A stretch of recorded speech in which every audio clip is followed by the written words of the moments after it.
మనసులో భర్తే ఉండబట్టి అతని తోటి సంగమం జరిపిందండి. ఇప్పుడు పాతివ్రత్యం ఏమన్నా పోయిందా? పోయినట్ట కాదు కదా. అప్పుడు పాతివ్రత్యం పోయినట్టు ఎలా చెప్తున్నారు అసలు మీరు? మీ క్వశ్చన్ మళ్ళీ ఒకసారి రిఫ్రెష్ చేసుకోండి. నేను నాకు చెప్పింది ఏం చెప్పాను? ఆమె ఏమడిగింది? ఆమె ఏమడిగింది? నేను ఇందాక చెప్పింది మీరు అడుగుతున్నారు కదా, ఆమె ఏమడిగింది విష్ణుమూర్తిని? ఏమడిగింది? అదే నువ్వు వచ్చి నన్ను పాడు చేశావు, దుష్టుడా, ఎవరు నువ్వు నా భర్త కాదు అని చెప్పి అడిగింది. అంటే ఆమెకి తన భర్త అనుకునే చేసింది కాబట్టి ఆమె తప్పు చేయలేదు. అప్పుడు ఆ పాతివ్రత్యం పోయినట్టు ఎలా అవుతుంది? ఇతను వచ్చి ఆమె మోసం చేసి అలా చేశాడు కానీ ఏమైతే తప్పు చేయలేదు కదా, ఏ పాతివ్రత్యం పోలేదు కదా.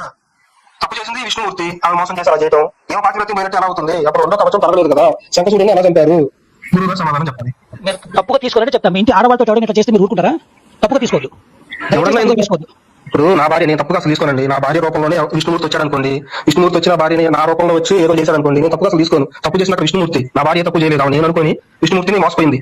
ఆమె శారీరకంగా అపవిత్రురాలు అయ్యింది.